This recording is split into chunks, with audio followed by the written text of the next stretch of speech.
Hello friends, hi. నేను సాంబార్ చేయబోతున్నా. సాంబార్ కావాల్సిన precautions: first vegetables ఆయిల్లో బెండకాయ, క్యారెట్, ఆలు, బీన్స్, ఆనియన్స్, పచ్చిమిర్చి అంతా తాలింపు ఫ్రై చేసిన తర్వాత ఇక్కడ వచ్చి సాంబార్ ఉడకబెట్టి ఫస్ట్ పక్కకి తీసుకుపెట్టాలి. దాని తర్వాత పప్పు తీసి దీంట్లో వేసుకోవాలండి.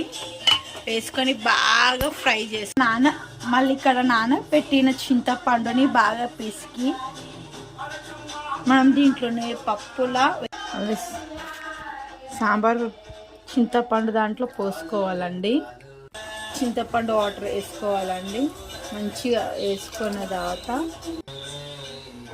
సాంబార్ కావాల్సిన నీళ్ళు ఎంత పోసుకోవాలి. పోసుకుంటే మనకి ఇట్లా వస్తుందండి. వస్తే కొంచెం బాగా మసాలా పెట్టాలి. ఒక 5 minutes to 10 minutes వెయిట్ చేద్దాం. కావాలంటే కొంచెం సాంబార్ పౌడర్ కొంచెం వేసుకోవాలండి. సాంబార్ పౌడర్ మనకి ఎంత కావాల్సింది వేసుకొని బాగా కలుపుకోవాలి.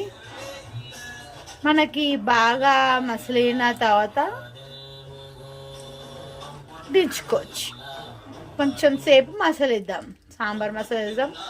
5 to 10 minutes మసాలా పెడదాం. ఓకే. కారం, కావాల్సిన కారం, పసుపు, చిక్కడ, ధనియా పౌడర్ వేసుకోవచ్చు. ఇప్పుడంతా ఉప్పు. ఇప్పుడు అన్నీ వేసుకున్నాక మూత పెట్టేద్దాం. కొంచెం మూత పెట్టిన తర్వాత కొంచెం సిమ్లో పెడదాం.